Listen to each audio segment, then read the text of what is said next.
bien, bonsoir à toutes et à tous. Une journée de plus au Cap d'Agde avec des combats, beaucoup de choses partout. Ça joue parce que là, vraiment, on joue pour les prix, on joue pour les places d'honneur, certains jouent pour la norme. Et donc, Mathieu, comment tu as vécu cette journée, toi D'abord j'ai suivi le Grand Prix. Mais j'imagine. Malheureusement, le joueur français Dino Colantonio qui était en tête ex aequo a perdu. Donc maintenant, il se retrouve deux joueurs en tête à 6,5, donc Larkin et Sangupta. Et demain, il ne se joue pas, donc ça va être un mano à mano intéressant. Et le français est toujours troisième. Donc on espère un français accrocher un podium au moins. On espère, on espère. Et donc on en vient au plat du jour, la finale du trophée Karpov, en présence d'Éloi Relange, le président de la Fédération française, qui a lancé le premier coup de la première partie de cette finale. Et qui ce matin donnera aussi le premier coup de l'Open Grand Prix. On a une très belle finale, bon, peut-être un peu plus molle qu'on l'espérait, moins explosive.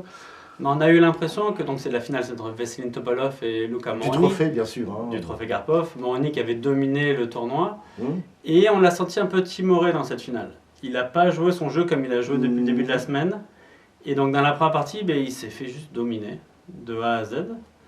Donc la deuxième, il devait absolument réagir avec les pièces blanches. Et encore une fois, timoré. Et là, il s'est passé un truc incroyable. Énorme gaffe de Topalov. Et Moroni rate un gain en deux coups. Oui, parce qu'il n'y croit pas. Voilà, exactement. Il n'y croit pas.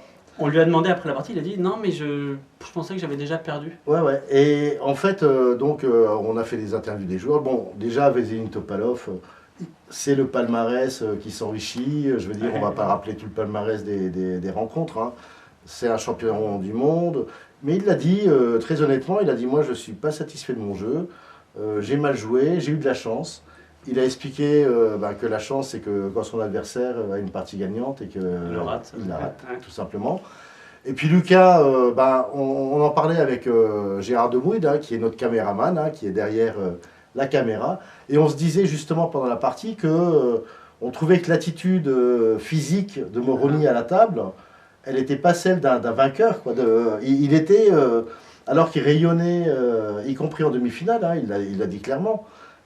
Il a dit si je perds contre Kamsky, c'est normal, je dirais, et si je le bats, c'est une légende. Mais il a dit clairement à l'interview post-mortem, je pensais pas avoir ma chance de gagner parce que Topalov, c'est le niveau au-dessus. Mais je pense que ça peut être intéressant pour lui, pour sa confiance, pour sa carrière, parce qu'il a montré qu'il peut rivaliser avec ses joueurs. Donc je pense que ça va être un nom à suivre. Ouais, et c'est ce qu'il a dit aussi. Il a dit moi, j'ai besoin de rejouer régulièrement contre ces très très forts joueurs, de m'habituer à les battre. Et effectivement, c'est comme ça que se passent les paliers.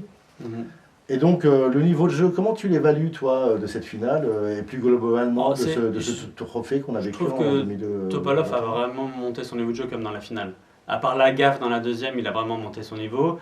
Et Moroni était un peu en deçà, mais le niveau de jeu global de la semaine était très bon. Enfin, moi, j'ai pris beaucoup de plaisir à suivre toutes ces parties. Et c'est intéressant ce que tu dis, parce que, bon, Topalov, champion du monde, il y a quand même une classe qui distingue ces joueurs. Il y a très peu de champions du monde, énormément de challengers et de candidats. C'est quoi cette sixième vitesse On l'a vu en demi-finale, je veux dire, il perd la première contre Darda, il passe à sixième vitesse. C'est l'orgueil du champion. C'est l'orgueil du champion. Parce qu'honnêtement, il est là un peu en touriste, mais quand même, quand il est dans l'échiquier, il n'a pas envie de perdre. Ce qui est sûr, c'est qu'il donc il s'est battu et... Mais il a la capacité de...